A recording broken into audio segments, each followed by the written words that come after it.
നമസ്കാരം. നമ്മൾ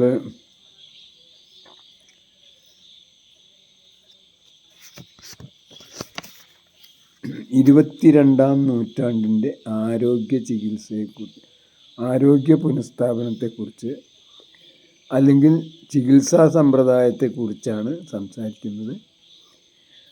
അതിൽ കഴിഞ്ഞ 3 ദിവസം നമ്മൾ ഓരോ കാര്യങ്ങൾ പറഞ്ഞു. മാത്രമല്ല, ഇതിന്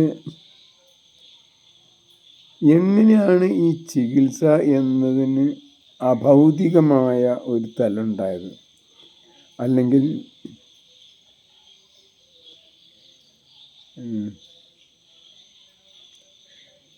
കപടമായ ഒരു ഭാഗം ഉണ്ടായത് എന്നുള്ളതാണ് നമ്മൾ അപ്പോൾ ചിന്തിക്കുന്നത് അർത്ഥം.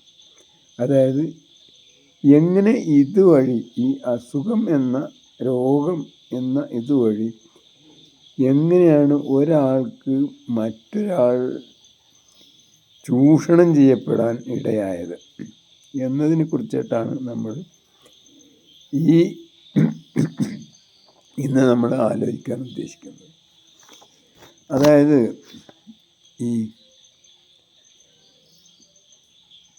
നമുക്കെല്ലാവർക്കും അറിയാം, മനുഷ്യൻ ആദ്യം, അതായത് ഒരു പ്രാകൃത കമ്മ്യൂണിസ്റ്റ് കാലഘട്ടത്തിൽ, എന്തിന് ഇന്ന് പോലും പല സമൂഹങ്ങളിലും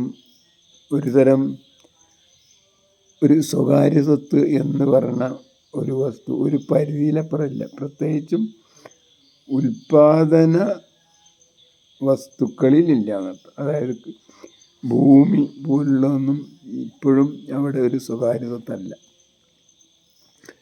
ഇപ്പം നമ്മളെ 67-ന് മുമ്പുള്ള അല്ലെങ്കിൽ 67-ന് മുമ്പുള്ള അട്ടപ്പാടിയിലോ അല്ലെങ്കിൽ മറ്റ് കേരളത്തിലുള്ള ഗോത്രവർഗ സമൂഹങ്ങളിലുള്ള അവസ്ഥ, അവിടെ വീട് സ്വന്തമായിട്ടുണ്ടെങ്കിൽ പോലും ഭൂമി എല്ലാവരും കൂടിയാണ്. അവിടെ എല്ലാവരും കൂടിയും ജോലി ചെയ്യുന്നു, എല്ലാവരും കൂടിയും വിളവെടുക്കുന്നു, അതെല്ലാവരും കൂടി സൂക്ഷിക്കുന്നു, ഓരോരുത്തർക്ക് വേണ്ടത് കൊടുക്കുന്നു. അങ്ങനെയുള്ളൊരു വ്യവസ്ഥ ഉണ്ടായിരുന്നു. അതായത് പ്രാകൃതമല്ല എന്നർത്ഥം. ഇവിടെ ഈ ഭാഗങ്ങളിലൊക്കെ ഇന്നും, അതായത് പല രാജ്യങ്ങളിലും നഷ്ടപ്പെട്ട ഈ വ്യവസ്ഥ ഇവിടെയും തുടരാനുണ്ടായ ഒരു പ്രധാന കാരണം ഈ റിസോഴ്സസിൻ്റെ അബൻഡൻസ് ആണ്. അല്ലെങ്കിൽ ഈ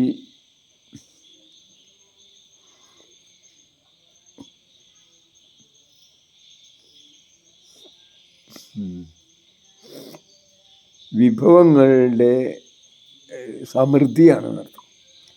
ഈ സമൃദ്ധിയുള്ള സ്ഥലത്തൊന്നും ഒരിക്കലും സ്വകാര്യ സ്വത്തിൻ്റെയോ അല്ലെങ്കിൽ വിഭജനത്തിൻ്റെയോ ആവശ്യമില്ല.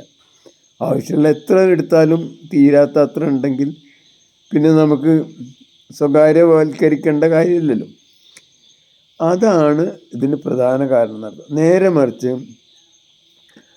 അത് ഏറ്റവും കൂടുതൽ ഉണ്ടായ ഒരു സ്ഥലം എന്ന് പറയുന്നത് യൂറോപ്യൻ രാജ്യങ്ങളാണ്. അവിടെ ഒന്നാമത് സൂര്യപ്രകാശമില്ല. സൂര്യപ്രകാശമുള്ള സമയത്താണ്, കുറഞ്ഞ കൊല്ലത്തിൽ സൂര്യപ്രകാശം അവിടെ ഉള്ളൂ. ഈ കാലം കൊണ്ട് ഉണ്ടാവുന്ന ആ സൂര്യപ്രകാശം കൊണ്ട് കഷ്ടിച്ച് കുറച്ചു കാലം ജീവിക്കാൻ കഴിയുന്ന പല സസ്യങ്ങളും പല വൃക്ഷങ്ങളും മരങ്ങളും ഒക്കെ തന്നെ ആ സമയം കൊണ്ട് കഷ്ടിമുഷ്ടി പിന്നെ ഇലകൾ വന്ന് പിന്നെ വിരിഞ്ഞ് പിന്നെ മൂത്ത് അതിൻ്റെ പൂവുകൾ വന്ന് കായയായി പഴുത്ത് അങ്ങനെ കിട്ടണം എന്നർത്ഥം അവിടെ. അതായത് കുറഞ്ഞ കാലം കൊണ്ടുള്ള ഈ സൂര്യപ്രകാശമാണ് യഥാർത്ഥത്തിൽ അവിടെയുള്ള ജീവികളുടെ ജീവന് അടിസ്ഥാനമായ ഊർജ സ്രോതസ്. അപ്പം അതുകൊണ്ട് തന്നെ അവിടങ്ങളിൽ ഈ വ്യവസ്ഥകളിലുള്ള മാറ്റം, അതായത് പ്രാകൃത കമ്മ്യൂണിസമെന്നോ അല്ലെങ്കിൽ മനുഷ്യൻ തുല്യരായി അല്ലെങ്കിൽ സ്വകാര്യത്വം ഇല്ലാത്ത ഒരവസ്ഥയിൽ നിന്ന് സ്വകാര്യത്വം അത്യാവശ്യമായ ഒരവസ്ഥയിലേക്ക് യൂറോപ്യന്മാരാണ് ആദ്യമായി കടന്നത്. അതുകൊണ്ടാണ് അവിടെ നമുക്ക് ഈ ഈ മാർക്സ് വിവരിച്ച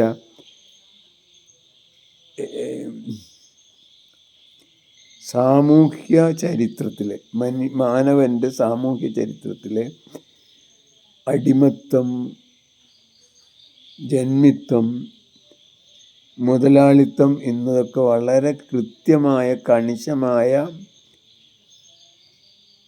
രീതിയിൽ വികസിച്ചു വന്നതെന്ന് അർത്ഥം. നേരെ മറിച്ച് ഇന്ത്യയെ സംബന്ധിച്ചിടത്തോളം അത്ര തന്നെ സാമ്പത്തികമായ അല്ലെങ്കിൽ ആ വിഭവ ദാരിദ്ര്യം അത്ര തന്നെ ഇല്ല. എല്ലാ കാലത്തും സൂര്യപ്രകാശമുണ്ട്, പിന്നെ വേണ്ടത്ര ജലമുണ്ട്. ഇത് രണ്ടുണ്ടെങ്കിൽ സസ്യത്തിന് സമൃദ്ധമായി വളരാം. അത് വളരുന്നിടത്തോളം കാലം ഇവിടെ കാർബോഹൈഡ്രേറ്റ് ഉണ്ടായിക്കൊണ്ടേയിരിക്കും.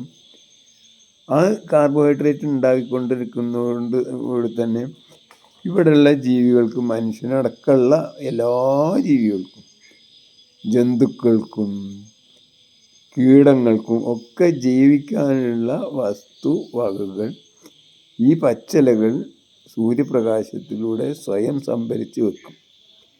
അത് ഉപയോഗിച്ചാൽ മതി. അപ്പോൾ അത് ഉപയോഗിക്കാൻ ഇവിടെ സമൃദ്ധി ഉണ്ടായതുകൊണ്ട് തന്നെ വിവേചനം കുറഞ്ഞു. മാത്രമല്ല, ഈ ആധുനിക കാലഘട്ടം വരെ സ്വകാര്യ സ്വത്ത് എന്നതിനെക്കുറിച്ച് അറിയാത്ത രാജ്യങ്ങൾ തന്നെ ഇന്ത്യ രാജ്യത്തുണ്ട്. കാരണം എന്താ? ഇപ്പോൾ ഉദാഹരണമായിട്ട് 74-ാം ഭരണഘടനയനുസരിച്ച് നമ്മുടെ അട്ടപ്പാടിയിലുള്ള ആദിവാസികളിൽ തന്നെ 4-5 ഗ്രാമങ്ങൾ, ഗലസി, ദുടുക്കി, ആനവായി, മേലെ ആനവായി, താഴെ ആനവായി, അങ്ങനെ ഇടവാണി, ഇങ്ങനെയാണ് തോന്നുന്നു. ഈ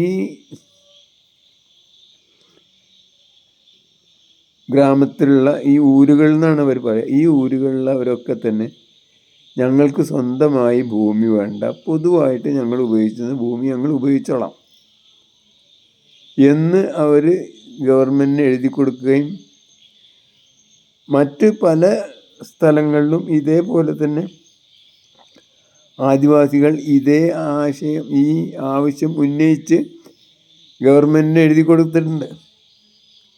ഇപ്പോൾ ഉദാഹരണമായിട്ട് എനിക്കറിയാവുന്ന മഹാരാഷ്ട്രയിലെ ഒരു ഗ്രാമം ഗഡ്ചിറോളി എന്ന മഹാരാഷ്ട്രയിലെ മേന്ദാ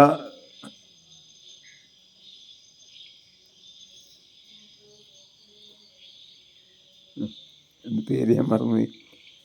ഗഡ്ചിറോലിക്ക് അടുത്ത് തന്നെയുള്ളൊരു ഗ്രാമമാണ്. ആ ഗ്രാമത്തിൽ ഞാൻ പോയിട്ടുണ്ട്. അവർക്ക് പണ്ട് മുതലേ അവർ സ്വകാര്യ പട്ടയം കിട്ടിയിരുന്ന ഒരു വിഭാഗമാണ്.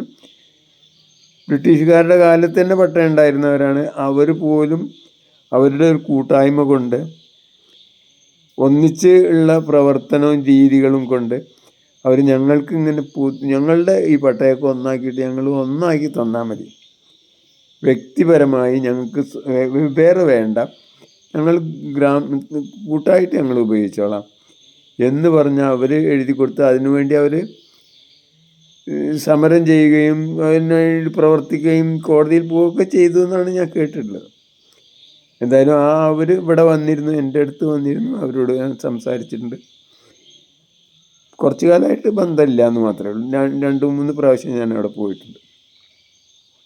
ഞാൻ പറഞ്ഞു വന്നത്, മനുഷ്യനെ സംബന്ധിച്ചിടത്തോളം ഈ സ്വന്തമാക്കണം എന്ന ബോധം ഉണ്ടാവുന്നത്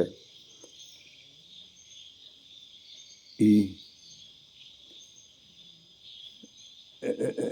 ഇല്ലായ്മ തോന്നുമ്പോഴാണ്. വേണ്ടത്ര ഉള്ളൊരു സാധനം നമ്മൾ ഒരിക്കലും സ്വന്തമാക്കാൻ തോന്നില്ല. ഉദാഹരണമായിട്ട് എൻ്റെയൊക്കെ ചെറുപ്പത്തിൽ വെള്ളം, പച്ചവെള്ളം, അത് നമുക്ക് സ്വന്തമാക്കാൻ തോന്നിയില്ലായിരുന്നു. മാത്രമല്ല അതൊന്നും പൈസ കൊടുത്ത് വാങ്ങേണ്ട കാര്യമില്ല. അതേപോലെ ഇന്നിപ്പോൾ നമുക്ക് ശുദ്ധവായു, സാധാരണ നിലയിൽ ശുദ്ധവായു ആർക്കും സ്വന്തമാക്കണം തോന്നുന്നില്ല. അത്രത്തോളം അബണ്ടൻ്റ് ആയിട്ടുള്ളത് കൊണ്ടാണ്. എന്തായാലും ഞാൻ പറഞ്ഞു വന്നത്, ഈ മനുഷ്യൻ്റെ ജീവിതത്തിൽ ഈ ചൂഷണത്തിനുള്ള ചാൻസ് വന്നത്, ഒരാൾ മറ്റൊരാളെ ചൂഷണം ചെയ്യുന്ന, ഒരാളുടെ അധ്വാനവും അയാൾക്ക് അവകാശപ്പെട്ട സമ്പത്തും ചൂഷണം ചെയ്യുന്നത് എപ്പോൾ പൊതുവായി ഈ എല്ലാവർക്കും കൂടി സുഖമായിട്ട് ജീവിക്കാൻ പറ്റും, സമൃദ്ധി നഷ്ടപ്പെടുമ്പോഴാണ്. ഇത് കൊണ്ട് തന്നെ ഉണ്ടായൊരു പ്രശ്നമാണ്. അതിൽ അങ്ങനെ മറ്റുള്ളവരെ ചൂഷണം ചെയ്യാനാക്കി ഉണ്ടായ 2 ഉപാധികളാണ് ദൈവവും അതേപോലെ രോഗവും. രോഗത്തിനും ദൈവത്തിനും കൃത്യമായി എന്താണ് കാരണം എന്ന് മനുഷ്യന് മനസ്സിലായിരുന്നില്ല. അപ്പം അതിനെ ഉപയോഗിച്ച് അതിനെ സ്ഥാപനവൽക്കരിച്ച് ആണ് പുരോഹിതവർഗവും അതേപോലെ തന്നെ ചികിത്സാവർഗവും ഉണ്ടായത് എന്നാണ് എനിക്ക് തോന്നുന്നത്. അത് ഈ പുരോഹിതവർഗം അവസാനം ഈ പ്രപഞ്ചത്തിൻ്റെ എല്ലാ സൃഷ്ടിപ്പും അതിൻ്റെ എല്ലാ നടത്തിപ്പും ഒക്കെ ദൈവത്തിൻ്റെ കയ്യിലാണെന്നും അത് ഇങ്ങനെ കൃത്യമായിട്ട് എങ്ങനെ നടത്തുന്നു എന്നും അവർ പറഞ്ഞപ്പോൾ അത് പിന്നീട് കാലം അത് തെറ്റാണ് തെളിയിച്ചപ്പോൾ അതിന് വലിയ പ്രസക്തി നഷ്ടപ്പെട്ട് കുറയുകയും ചെയ്തപ്പോൾ അത് ഏറലായി നടത്തും. നേരെ മറിച്ച് ഈ രോഗങ്ങളുടെ സ്ഥിതിയാണെങ്കിൽ അത് നേരെ കുതിച്ച് പായുകയാണ് ചെയ്തത്. രോഗങ്ങൾക്ക് പല പല ഔഷധങ്ങളുണ്ടായി. ഈ ഔഷധങ്ങളൊക്കെ തന്നെ എന്തെങ്കിലും ഇപ്പോൾ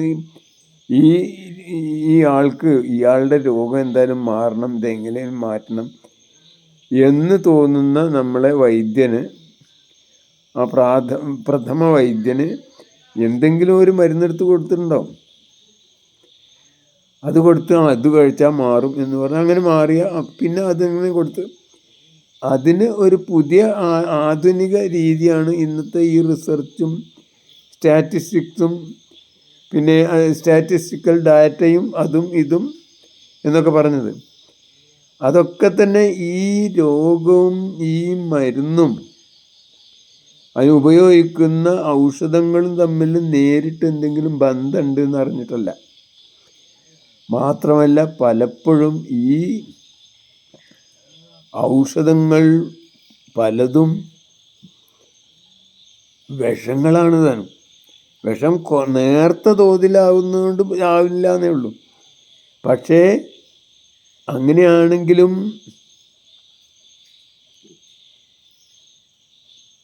നമ്മളൊന്ന് മനസ്സിലാക്കേണ്ടത്, ഈ ജീവൻ എന്ന് നിലനിൽക്കുകയാണ്. ജീവൻ എന്ന് പറഞ്ഞാൽ മാറിക്കൊണ്ടിരിക്കുന്നതാണ്.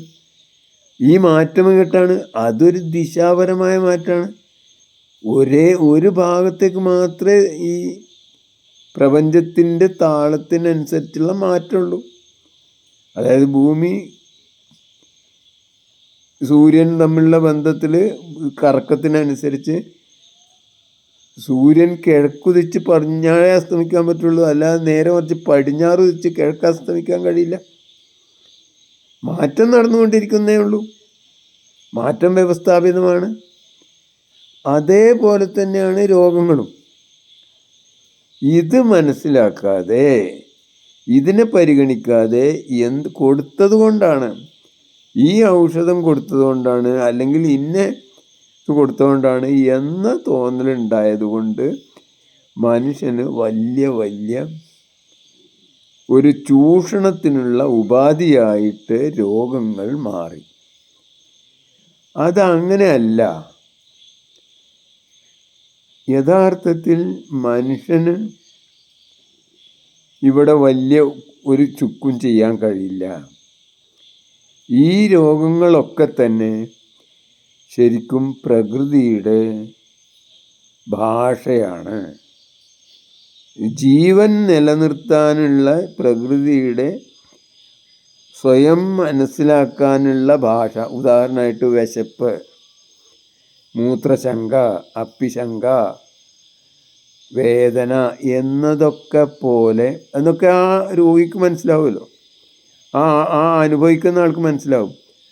അതേപോലെ ഒരു നിങ്ങൾ ചെയ്തത് അനാവശ്യമായതോ അപ്രസക്തമായതോ പ്രകൃതി വിരുദ്ധമായതോ ഈതരമായതോ ആയ എന്തൊക്കെ വേണ്ടാത്തത് ചെയ്തിട്ടുണ്ട്, അതിൻ്റെ ഒരു പ്രതികരണം മാത്രമാണ് രോഗം എന്നതിന് പകരം രോഗം എന്നത് എങ്ങനെയൊക്കെ ഉണ്ടായെന്നും അത് കാരണം എന്താണെന്നറിയില്ല എന്നും ദൈവം പോലെ തന്നെ അല്ലെങ്കിൽ പ്രപഞ്ചത്തിന് എന്താ കാരണം നമുക്കറിയില്ല, അതേപോലെ കാരണം എന്താണെന്നറിയാത്ത പ്രപഞ്ചത്തിലുള്ള മറ്റ് അനേകം വസ്തുക്കളെ പോലെ തന്നെയാണ് രോഗങ്ങളെന്നും അതിനെ തോൽപ്പിക്കുകയാണ് വേണ്ടതെന്നും എന്ന ഒരു ധാരണയിൽ മനുഷ്യനെത്തുകയും ഈ തോൽപ്പിക്കുന്ന ആൾക്ക്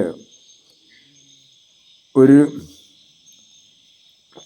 അതിമാനുഷികത്വം, അതായത് ആ വൈദ്യർക്കാണെങ്കിലും ഇന്നിപ്പോൾ ഡോക്ടർമാർക്കാണെങ്കിലൊക്കെ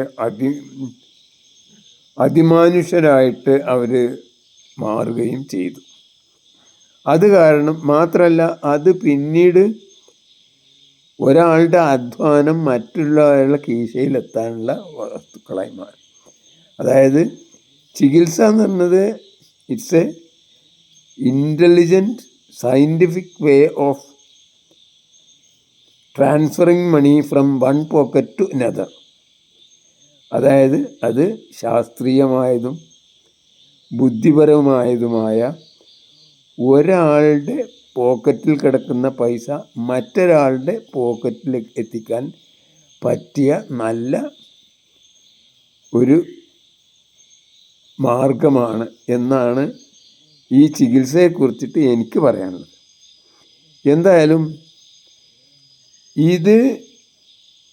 ഇത് ഇപ്പം മനസ്സിലാവില്ലെങ്കിലും കുറച്ച് കൂടി കാലം കഴിഞ്ഞാൽ മനസ്സിലാവാനുള്ള സാധ്യത ഏറെയാണ്. കാരണം ഇപ്പോഴുള്ള ചൂഷണം നിൽക്കാൻ പോവുകയാണ്. കാലാകാലങ്ങളായിട്ടുള്ള കുറച്ച് മനുഷ്യർ മറ്റു മനുഷ്യരെ ചൂഷണം ചെയ്യുക, അത് അടിമത്തം മുതൽ ജന്മിത്തം മുതൽ മുതലാളിത്തം മുതൽ ഉണ്ടായിരുന്ന ആ രീതിയിൽ പല രീതി. അതിപ്പോൾ ഇന്ത്യയിൽ അങ്ങനെയല്ല കേട്ടോ. ഇന്ത്യയിൽ ജാതി വ്യവസ്ഥയായിട്ട് ഇന്ത്യക്കുള്ളതിൻ്റെ പ്രത്യേകത എന്തായിരുന്നു വെച്ചാൽ, ഇന്ത്യ ഈ അബണ്ടൻസ് ഓഫ് റിസോഴ്സസ് ഉള്ളത് കൊണ്ട് തന്നെ അതിന് പാശ്ചാത്യ രാജ്യങ്ങളുടേതുപോലുള്ള കൃത്യമായ ഒരു സാമൂഹ്യ വികാസമോ സാമൂഹ്യ ഘട്ടങ്ങളോ കാണാൻ കഴിയില്ല. അവിടെ അതിന് പകരം ജാതിയായിരുന്നു, അതായിരുന്നു, ഇതായിരുന്നു എന്നൊക്കെ പറയും. പലതരം ബന്ധങ്ങളായിരുന്നു. മാത്രമല്ല അതിൽ പിന്നെ തന്നെയാണ് ഈ ജാതി വ്യവസ്ഥകളുടെ കൂടെ ഈ ബ്രാഹ്മണ വ്യവസ്ഥയും കൂടി വന്നു. മാത്രമല്ല ഈ ബ്രാഹ്മണ വ്യവസ്ഥ എന്ന് പറഞ്ഞിട്ടുണ്ടെങ്കിൽ ഇന്ത്യൻ അല്ലതാണ്, അത് ആര്യന്മാരുടെയാണ്. അതായത് അതുപോലും വരുന്നത് ഈ സെമറ്റിക് ഭാഗത്തു നിന്ന് തന്നെ. ഇതൊന്നായിട്ട് കൂടിക്കലർന്ന് ഇവിടെ ആകെ ഒരു വ്യക്തമായ ഒരു അവിയൽ പരുവത്തിലാണ് ശരിക്കും. ഇതിനെ കൃത്യമായ ഗൗരവത്തോടു കൂടി അനലൈസ് ചെയ്യാൻ നമ്മുടെ ശാസ്ത്രജ്ഞരൊന്നും ശ്രദ്ധിച്ചിട്ടില്ല എന്നാണ് തോന്നുന്നത്. എന്തായാലും അതാണ് ഇതിൻ്റെ അവസ്ഥ. അടുത്ത ദിവസം ഞാൻ എൻ്റെ വളരെ അടുത്ത സുഹൃത്തും 53 വർഷമായിട്ട് പ്രമേഹം ഉണ്ടായിരുന്ന ഒരാളോട് സംസാരിച്ചു. അപ്പോൾ അയാളുടെ കുറേ ഓപ്പറേഷനുകൾ കഴിഞ്ഞിരിക്കുന്നു. എന്നാലും അയാൾ ഒരു ദിവസം 5 മൈലോളം നടക്കുന്നുണ്ട്. ആ ഒരു പോസിറ്റീവായിട്ടുള്ള വശമുണ്ടെങ്കിൽ അയാളുടെ രോഗത്തിൻ്റെ വിമുക്തിക്കുള്ള സാധ്യതകളുണ്ടെന്നും അതിനെക്കുറിച്ച് സംസാരിക്കാമെന്നും ഞാൻ പറഞ്ഞിട്ടുണ്ട്. അടുത്ത ദിവസം, അതായത് എടത്തനാട്ടുകാരുള്ള നമ്മുടെ സുഹൃത്ത് മേലാറ്റൂർ സ്കൂളിലെ അധ്യാപകനായിരുന്ന, ഇപ്പോൾ റിട്ടയർ ചെയ്ത 76 വയസ്സോളം പ്രായമുള്ള അദ്ദേഹത്തിൻ്റെ അതിനെക്കുറിച്ചിട്ട് ഞാനൊരു വീഡിയോ ഇടാം. അദ്ദേഹത്തിനും പൂർണ്ണമായിട്ടും ഒരു മരുന്നില്ലാതെ ജീവിക്കാനുള്ള സാധ്യത പ്രകൃതി നൽകുന്നുണ്ട് എന്ന് പറയുകയും അതെങ്ങനെ എന്നുള്ളതിനെ കുറിച്ചിട്ട് അടുത്ത ദിവസം ഞാൻ വീഡിയോ ഇടാം എന്ന് വിചാരിക്കുന്നു. ജയ് ഹിന്ദ്, ജയ് ജഗത്, ജയ് ജീവൻ.